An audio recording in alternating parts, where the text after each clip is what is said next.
Devin and the Carved City.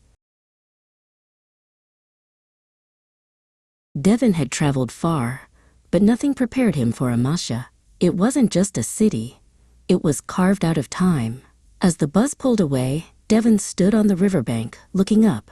The winding Yeşilırmak River cut the valley in half, green and bright. "Look at that," Devin whispered. Clinging to the northern bank, like little wooden swallows' nests, were the Yaliboyu houses.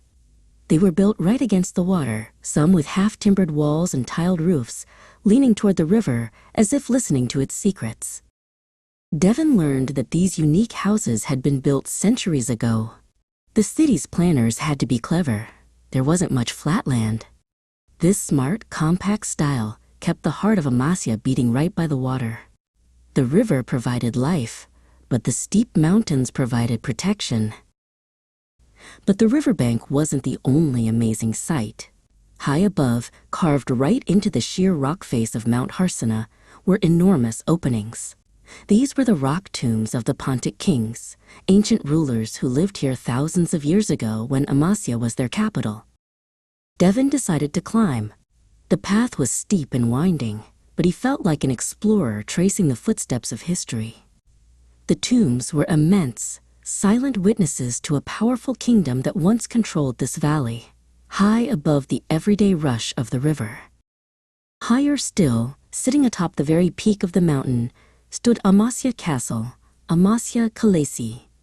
It was a rugged fortress, built to defend the city against invaders coming through the tight valley paths. It had been rebuilt and used by empires for over 2,000 years.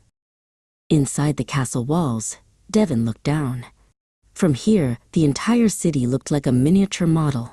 The green river, the tiny terracotta roofs of the Yaliboyu houses, and the busy streets where he had started his day. He felt like he could hold the history in his hand. After his grand climb, Devin walked through the bustling lower streets. Amasya is famous for something delicious besides history. It's apples. The Amasya apple is known worldwide for its unique, balanced sweet and tart flavor and its slightly flattened shape. Devin took a big, crunchy bite. Sweetness, history, mountains, and water. Amasya was a masterpiece. He thought about how the Pontic kings slept in stone high above the valley, while people now slept in wooden houses right beside the flowing water. Devin packed his backpack, feeling full of stories and sunshine. Amasya had taught him that the most beautiful cities aren't just built on flat land, but they are carved out of necessity, history, and the stubborn beauty of nature itself. He promised the Yeşilırmak River he would return,